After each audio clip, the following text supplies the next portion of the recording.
Warahmatullahi wabarakatuh. Ya, selamat salam sejahtera bagi kita sekalian. Alhamdulillah, puji syukur kita panjatkan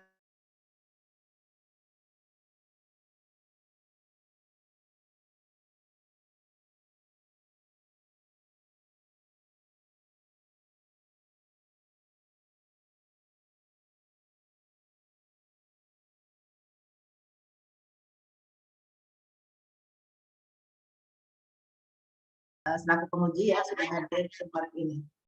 Ya, baik. Pak Nyoman sudah siap ya? Ya, Pak Nyoman diberi waktu secara keseluruhan 45 menit, 10 menit untuk memaparkan rancangannya. Sisa waktu yang lain adalah saran dan masukan dari mentor, penguji, dan coach. Silakan dimulai dari sekarang. Assalamualaikum warahmatullahi wabarakatuh. Saya mohon izin share screen. Ya. Selamat pagi, yang terhormat Ibu Patinor MSI selaku penguji pada ujian kali ini. Yang terhormat juga Ibu Vivi Wijaya Laksmi MSI selaku coach yang sudah membimbing. Kemudian yang saya hormati juga Pak Hamzah SKM PH atas kehadirannya untuk mementori saya hari ini. Sebelumnya perkenalkan, nama saya Dr. Nyoman Lesmana, biasanya dipanggil Dr. Eros di tempat kerja. Nah, hari ini saya akan membawakan seminar rancangan aktualisasi dengan judul Upaya Peningkatan Kunjungan Rutin Pasien Hipertensi dan Diabetes Mellitus Tipe 2 di UPTD Puskesmas Palasa dengan pengadaan buku pemantauan status kesehatan pasien.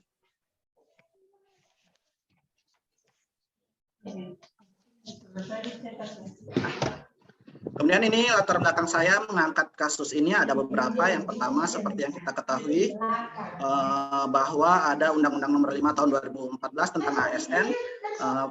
Undang-undang tersebut juga memberitahu bahwa ASN itu setelah diangkat wajib menjalani masa percobaan melalui pendidikan dan pelatihan terintegrasi.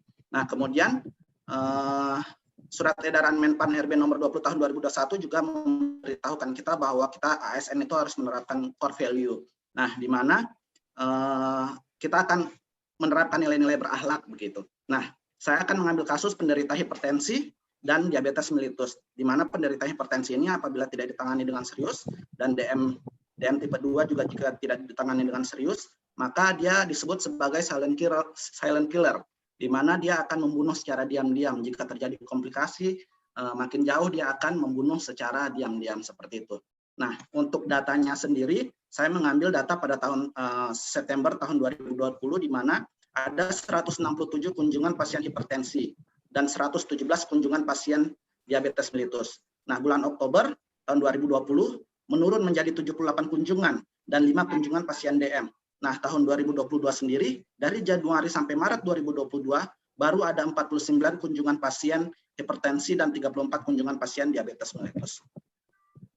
Nah, ini tugas dan fungsi dokter menurut Permenkes nomor 73 tahun 2013, di mana dua yang pertama adalah melaksanakan pelayanan medis, baik rawat jalan maupun rawat inap, seperti itu. Untuk tujuan aktualisasi sendiri ini ada dua. Yang pertama adalah tujuan untuk penerapan nilai-nilai dasar ASN, yaitu menginternalisasi dan mengimplementasikan nilai-nilai berakhlak yang telah dipelajari dalam distance learning. Kemudian tujuan pemecahan isunya sendiri adalah memudahkan masyarakat untuk memahami dan memahami pentingnya minum obat secara teratur. Dengan minum obat secara teratur diharapkan angka kejadian komplikasi akan menurun, angka kematian juga menurun, sehingga usia harapan hidup masyarakat akan meningkat. Nah, ini manfaat aktualisasi sendiri ada 4 bagi peserta. Adalah untuk sebagai referensi dalam melaksanakan pemantauan penyakit hipertensi dan DM. Kemudian bagi puskesmas meningkatkan program pengendalian PTM, bahan penetapan kebijakan terkait PTM. PTM itu penyakit tidak menular. Kemudian yang ketiga menurunkan angka kematian akibat hipertensi dan DM. Bagi pemerintah daerah sendiri untuk meningkatkan angka harapan hidup di Kabupaten Parigi Motong, dan untuk masyarakat sendiri untuk menambah pengetahuan dan wawasan masyarakat terkait hipertensi dan DM. Nah, kemudian selama saya bertugas itu saya mengidentifikasi isu-isu yang ada di Puskesmas Palasa. Nah, terpilihlah 3 isu gitu. Yang pertama adalah meningkatnya angka kematian ibu, kemudian yang kedua menurunnya kunjungan rutin pasien hipertensi dan DM tipe 2, yang ketiga adalah sering kosongnya obat-obatan esensial. Nah, isu-isu ini pertama saya analisis menggunakan APKL yaitu aktual, problematik, halayak, dan layak, di mana meningkatnya angka kematian ibu dan menurunnya kunjungan rutin pasien hipertensi dan DM sama-sama memperoleh skor 20. Nah, kemudian analisis saya lanjutkan dengan menggunakan USG, yaitu urgensi, kemudian seriousness dan growth, dan mendapatkan sama-sama nilai 20. Berdasarkan hasil analisis dengan teknik USG, terdapat 2 isu diperoleh hasil skor sama tinggi. Maka dilakukanlah konsultasi dengan mentor, di mana mempertimbangkan waktu aktualisasi yang singkat, serta pengukuran hasil yang dapat dilakukan lebih cepat, maka terpilihlah core issue, yaitu menurunnya kunjungan rutin pasien hipertensi dan diabetes mellitus tipe 2. Nah, kemudian masalah itu saya cari penyebabnya menggunakan analisis fishbone, diagram fishbone, di mana ada beberapa masalah. Yang pertama adalah material obat-obatan yang kadang kosong, kemudian dari money, pasien tidak mempunyai uang, kemudian pasien belum mengerti harus minum obat rutin, karena tidak, yang kedua karena tidak merasakan gejala dan atau merasa sudah sehat, kemudian dari metode, malas mengantri di puskesmas, kemudian dari measurement, karena tidak ada yang mengingatkan mengawasi minum obat, kemudian dari environment, karena jauh dari rumah, tidak ada yang mengantar, dan yang kedua karena pandemi, pasien takut datang ke fasilitas pelayanan kesehatan untuk kontrol. Nah, kemudian gagasan kreatif atau gagasan ide untuk pemecahan masalah ini saya lakukan dengan judul pemantauan status kesehatan pasien HT dan DM. Biasa saya singkat dengan pustaka HT dan DM, di mana dalam gagasan ide ini ada 3 kegiatan utama yang akan saya lakukan. Yang pertama adalah pembuatan buku pemantauan status kesehatan pasien hipertensi dan DM tipe 2. Yang kedua adalah membuat sharing group, di mana sharing group ini adalah pilot project percobaan untuk membuat grup WhatsApp sebagai media sharing dan pengingat waktu kontrol. Jadi di sana nanti akan ada kader kesehatan, kemudian pemegang program penyakit tidak menular, kemudian jika pasien memiliki WhatsApp, itu akan dimasukkan ke dalam grup, di mana di sini akan diberikan edukasi-edukasi, kemudian pengingat, alarm-alarm untuk waktu kontrolnya. Kemudian kegiatan yang ketiga adalah education video, di mana di sini akan saya lakukan penyuluhan secara klasikal, secara tatap muka, dengan menambah media video yang lebih dimengerti oleh masyarakat, seperti itu. Nah, untuk rencana kegiatan sendiri ada 6 kegiatan utama yang saya lakukan. Yang pertama adalah menyusun rancangan kegiatan pemantauan status kesehatan hipertensi dan DM, di mana ada 3 tahapan kegiatan. Yang pertama menyiapkan bahan rancangan, yang kedua berkonsultasi dengan mentor, memperbaiki bahan, yang ketiga memperbaiki bahan rancangan. Di mana yang tahapan kegiatan yang pertama ini keterkaitan substansinya dengan mata pelatihan adalah akuntabel, yang kedua adalah kompeten. Kegiatan kedua berkonsultasi dengan mentor, itu mencerminkan nilai harmonis dan kolaboratif. Yang ketiga memperbaiki bahan rancangan sesuai dengan masukan mentor, itu masuk dalam nilai berorientasi pelayanan. Kemudian keterkaitan dengan agenda 3 yaitu manajemen ASN. Kemudian kegiatan yang kedua yaitu membuat buku status kesehatan pasien hipertensi. Ini ada 3 tahapan kegiatan. Yang pertama mencari bahan, yang kedua pelaksanaan pembuatan buku, yang ketiga mencetak dan memperbanyak buku. Di mana untuk yang kegiatan yang pertama mencari bahan materi, keterkaitan nilainya adalah yang pertama akuntabel, yang kedua adalah kompeten, kemudian pelaksanaan pembuatan buku adalah nilai kompeten dan adaptif. Kemudian mencetak dan memperbanyak buku, itu keterkaitan nilainya adalah akuntabel dan adaptif. Sementara pada agenda 3 sendiri, ini berkaitan dengan smart ASN dan manajemen ASN.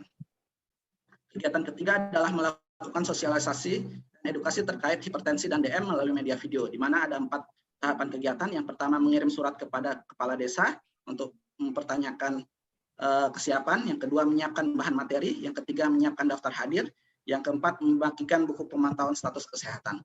Di mana kegiatan yang pertama ini mengirim surat, mencerminkan nilai harmonis dan kolaboratif, yang kedua menyiapkan materi ini nilai akuntabel, kompeten, dan adaptif, menyiapkan daftar hadir untuk dokumen adalah akuntabel, kemudian membagikan buku pemantauan status kesehatan, berorientasi pelayanan. Kemudian keterkaitan dengan agenda 3 sendiri adalah smart ASN dan manajemen ASN. Kemudian kegiatan selanjutnya, kegiatan keempat adalah membutuhkan grup WhatsApp sharing group bagi penderita hipertensi dan DM tipe 2 bersama dengan kader.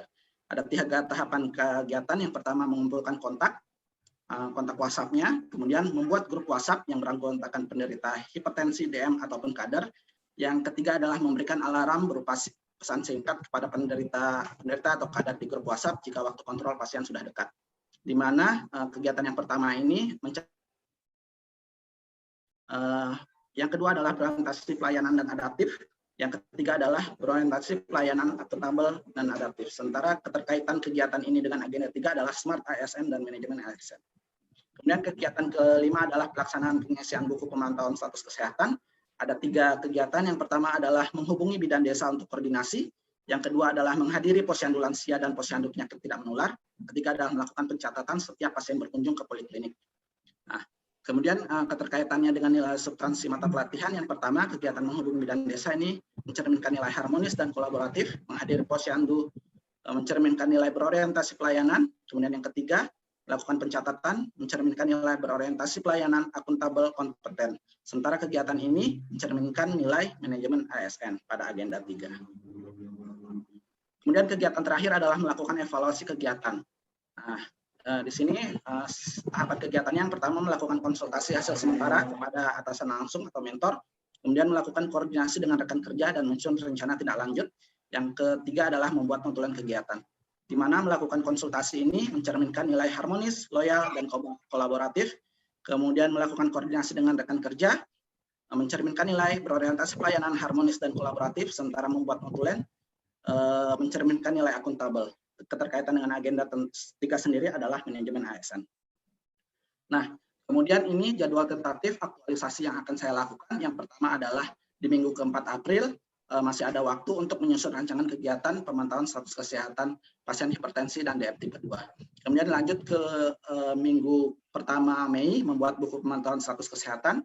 Kemudian melakukan sosialisasi hingga kegiatan ke-5 ini dilakukan beriringan seperti itu. Jadi melakukan sosialisasi dilakukan selama bulan Mei minggu kedua dan ketiga, melakukan edukasi, kemudian membentuk grup WhatsApp dimulai juga dari minggu kedua, kemudian pelaksanaan pengingatnya mungkin minggu ketiga dan keempat, kemudian pelaksanaan pengisian buku juga dilakukan sepanjang bulan Mei, dimulai dari bulan Mei minggu kedua sampai terakhir. Kemudian yang terakhir melakukan evaluasi kegiatan pemantauan status kesehatan. Nah, di sini akan dinilai apakah ada peningkatan kunjungan pasien hipertensi dan DM. Mungkin begitu saja yang bisa saya sampaikan. Saya kembalikan kepada Coach, Ibu Vivi. Baik, terima kasih Dr. Nyoman. Demikian sudah menyampaikan rancangannya, dan selanjutnya kita akan mendengarkan penguatan dari mentor terkait isu dan gagasan yang disampaikan oleh Dr. Nyoman, Dr. Eros. Silakan Pak Hamzah.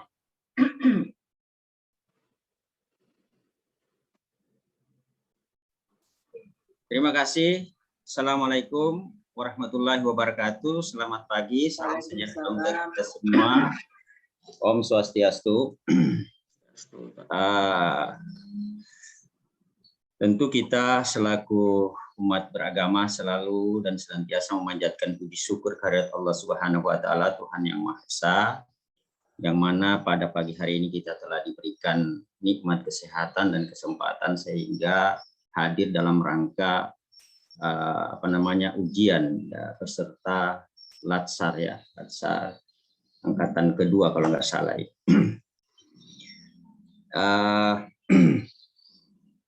Tadi sudah dipaparkan oleh Pak Dokter tentang bagaimana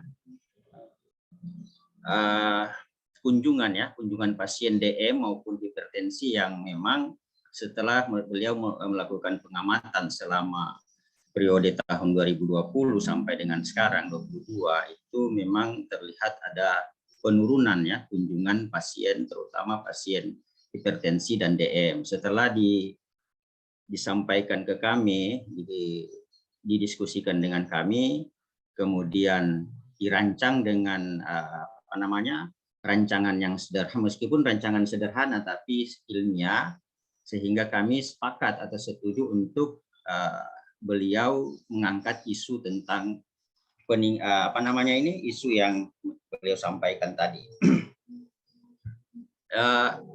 Kalau saya lihat ini nanti akan berdampak positif terhadap pelayanan kalau ini memang kita laksanakan secara optimal.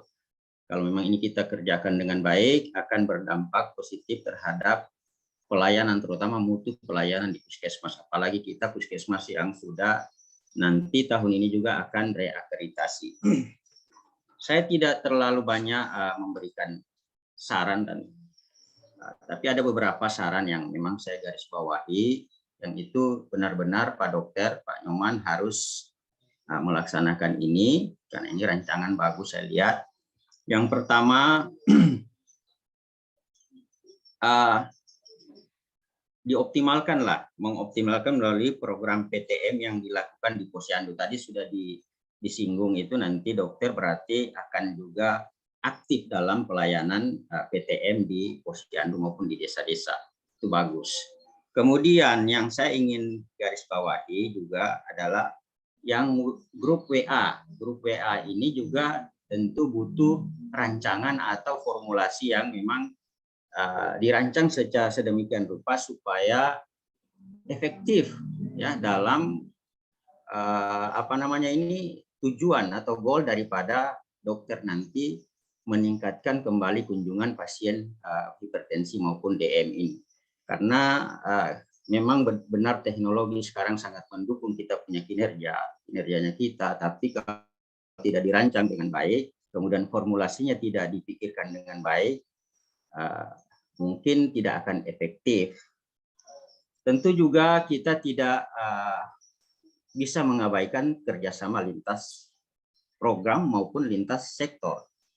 Karena ini lintas sektor ini juga akan sangat mendukung kita punya rencana-rencana ke depan.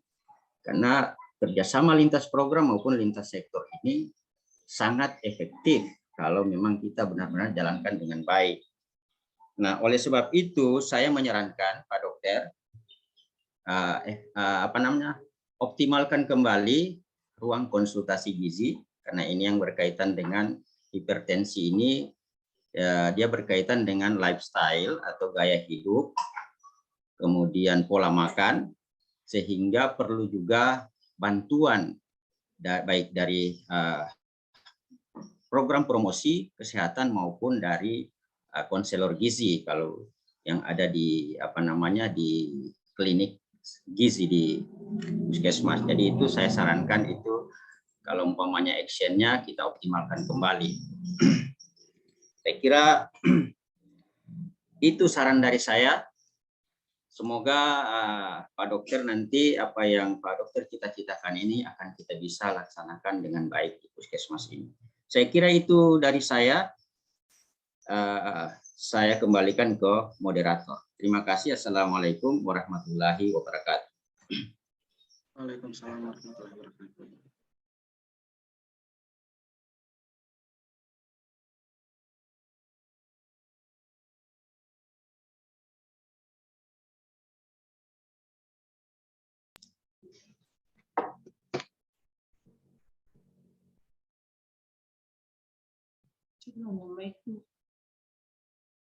Baik, Ibu Vivi, dibuka suaranya, Bunda. Ya, baik. Terima kasih ya Pak Hamzah. Selanjutnya saran masukan dari penguji. Silakan Ibu Fatinur. Baik, terima kasih Ibu Vivi sebagai coach. Assalamualaikum warahmatullahi wabarakatuh. Puji syukur kehadirat Allah Subhanahu wa taala karena atas izinnya kita dapat berjumpa lagi di pagi hari ini. Baik, saya menyapa juga untuk Pak Hamzah. Salam kenal Pak Hamzah, walaupun dalam via Zoom saja ini. Salam kenal balik, Pak. Iya, baik Pak. Ya, semoga kita sehat selalu ya sampai nanti akhir. Sampai 10 kita punya peserta ini. Baik, selamat pagi buat Pak Dr. Inyoman Roslesmana. Sudah siap ini? Tidak tegang? Iya, alhamdulillah, insya Allah. Baik, Bu Vivi, saya sudah mau mengajukan pertanyaan nih, Bu. Silakan. Iya, silakan. Baik, terima kasih. Untuk pertanyaan pertama, Pak Nyoman, saya ingin mendapat penjelasan dari saudara apa yang menjadi latar belakang isu yang diangkat dalam rancangan aktualisasi saudara ini dan bagaimana kaitannya dengan agenda 3. Mohon dijelaskan. Silakan. Seperti yang saya jelaskan di awal tadi bahwa latar belakangnya itu yang melatar belakangi selama bertugas, Ibu. Jadi selama bertugas di Puskesmas Palasa, saya sudah mengamati kunjungan-kunjungan pasien ini, dan berdasarkan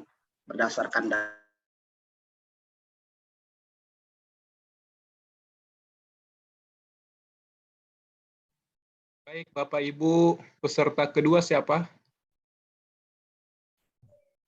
Saya, Pak. Silahkan dihubungi mentornya sekarang. Ya, Pak, sudah saya hubungi.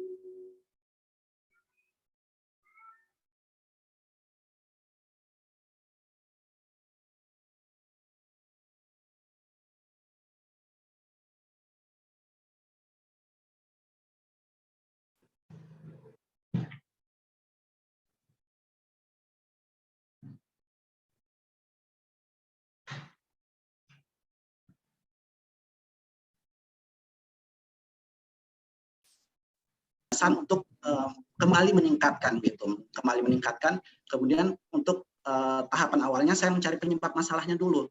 Nah, ternyata salah satu dari penyebab masalahnya mungkin adalah disebabkan karena pandemi ini, Bu. Karena pandemi ini pasien takut berkunjung ke pelayanan kesehatan karena takut di-COVID-kan, karena takut terjangkit COVID dan sebagainya. Nah, oleh karena itu saya mempunyai keterkaitannya dengan agenda 3 itu, kita lihat di masa pandemi ini banyak digitalisasi yang dilakukan melalui contohnya seperti rapat-rapat, pelatihan-pelatihan dilakukan digitalisasi seperti itu, rapat melalui Zoom dan sebagainya. Nah, saya kepikiran untuk membuat hal yang digital juga, yang elektronik juga. Nah, bisa dimulai dengan pembentukan grup WhatsApp. Nah, di situ keterkaitannya dengan agenda 3 yaitu Smart ASN, Bu. Seperti itu mungkin. Baik, terima kasih. Mengerti. Selanjutnya berikutnya saya ingin saudara menjelaskan juga kegiatan 1 tahap kedua. Saudara rencana akan mengaktualisasikan nilai dasar kolaboratif. Coba saudara jelaskan perilaku. Bagaimana yang akan saudara lakukan? Di sana, oke, terima kasih. Kemudian untuk kegiatan yang kedua yaitu berkonsultasi dengan mentor. Di sana nilai-nilai yang akan diimplementasikan yaitu kolaboratif. Di sini saya mengambil perilaku terbuka dalam bekerja sama untuk menghasilkan nilai tambah. Jadi ketika berkonsultasi dengan mentor, saya akan terbuka dalam menerima masukan dari Pak Hamzah selaku mentor, apa-apa saja yang kurang atau apa-apa saja hal yang harus dirubah untuk keberlangsungan kegiatan ini, seperti itu, Bu. Baik, apakah tidak ada perilaku yang lain lagi dari kolaboratif itu yang bisa diaktualisasikan? Apa cuma kolaboratif yang ini saja? Kalau nilai kolaboratif, Ibu, kan tadi sudah memberi saran, memberi ya, kesempatan kepada mentor tadi berbagai pihak. Ya. Kemudian untuk perilaku yang pertama mungkin bisa juga Ibu memberikan kesempatan kepada berbagai pihak untuk berkontribusi. Ya. Kemudian ya itu mungkin, Ibu. Apa itu bisa dimasukkan? Bisa ditambah lagi? Bisa, Ibu. Bisa ya? Oh ya, baik. Ya, bisa. Terus saran saya sebagai penguji, coba digali lebih dalam lagi nilai-nilai dasar ASN yang ada. Mungkin saja masih ada yang belum tertuang, seperti contoh tadi kan? Atau setelah aktualisasi nanti ternyata ada yang masih bisa ditambahkan. Kan nanti 30 hari kan ini, Pak Toh? Iya boleh. Terus kedua, saran saya untuk kegiatan 4, coba dibuka. Jadikan saja tahapan terakhir sebagai kegiatan 3. Kegiatan keempat. Boleh itu. Iya, kegiatan 4 itu. WA apa tadi? Oh iya, Bu. Iya. Boleh jadikan tahapan terakhir saya pada kegiatan 3? Maksudnya bagaimana, Ibu? Itu kan tahap saran saja ini. Ya. Iya, pembentukan grup WA tadi ini. Ini saya untuk kegiatan 4-nya ini dijadikan saja tahap terakhir pada kegiatan 3, sayang. Oh iya, iya, siap Ibu. Boleh. Berarti menjadi tahapan kegiatan ya Ibu ya? Iya, tahapan kegiatan Oh, saja. Iya. Baik, Pak Nyoman. Iya. Ibu Vivi, begitu saja Bu Vivi. Itu saja yang bisa saya tanyakan untuk Pak Nyoman pagi hari ini. Baik, terima kasih Ibu Iya. Nur. Jadi Pak Nyoman, dicatat ya tadi masukan-masukan dari dari penguji. Dari saya sama saja bahwa diperkaya lagi itu keterkaitan setiap tahapan dengan nilai-nilai dasar. Kemudian Pak Nyoman masukkan analisis ininya Pak, keterkaitan isu dengan agenda 3. Saya tidak baca gitu. Jadi mungkin Bapak masukkan lagi nanti isunya itu keterkaitannya dengan agenda 3. Ya, bukan gagasannya tapi isunya. Isunya. Ya, itu Bapak tambahkan nanti. Saya tidak baca. Mungkin nanti kalau mungkin terlewat saya, tapi saya lihat belum ada. Jadi gitu. Biasanya di dalam tabel itu rancangan itu di bawahnya ada isunya apa, kemudian keterkaitannya dengan agenda 3 apa. Ya, jadi saya tidak lihat di situ, makanya saya cari juga tidak ada. Jadi Bapak masukkan. Jadi itu saja. Baik Ibu. Ya, oke. Baik, dengan demikian berakhir sudah pemaparan rancangan aktualisasi dasar dari Dr. Inyoman Roslusmana. Mudah-mudahan selalu semangat, jaga kesehatan, dan berjalan lancar aktualisasinya. Jangan lupa Pak, di-upload per minggu pelaksanaan aktualisasi itu. Kemudian jangan lupa dianalisis dampak. Ada analisis dampak jika nilai itu dilakukan atau tidak dilakukan. Ya, jadi itu nanti di dalam laporan sudah lengkap nanti ya kalimatnya. Kemudian dianalisis mengenai keterkaitan agenda itu nanti dijelaskan. Kalau sekarang hanya tinggal cuma manajemen ASN atau smart ASN, maka nanti di laporan itu dijelaskan keterkaitannya bagaimana. Ya. Oke, baik. Dengan demikian berakhir sudah pemaparannya. Terima kasih Pak Hamzah. Insya Allah kita 1 bulan ke depan kita ketemu lagi dalam seminar hasil aktualisasi. Ya, terima kasih sekali lagi. Amin. Ya, silakan saya kembalikan kepada host awal. Baik, terima kasih Bu Coach, Ibu Vivi. Alhamdulillah untuk peserta pertama kita Pak Dr. Nyoman Roslusmana sudah selesai dalam melaksanakan ujian rancangannya. Selamat Pak Dr. Nyoman. Dan kami juga terima kasih kepada Pak Mentor telah hadir pada kesempatan hari ini memberikan saran dan penguatan kepada peserta. Baik, mohon izin Bapak Ibu sekalian, saya pindahkan Pak Hamzah dan Pak Dokter kembali ke room utama ya. Bapak Ibu, mohon izin. Ya, silakan.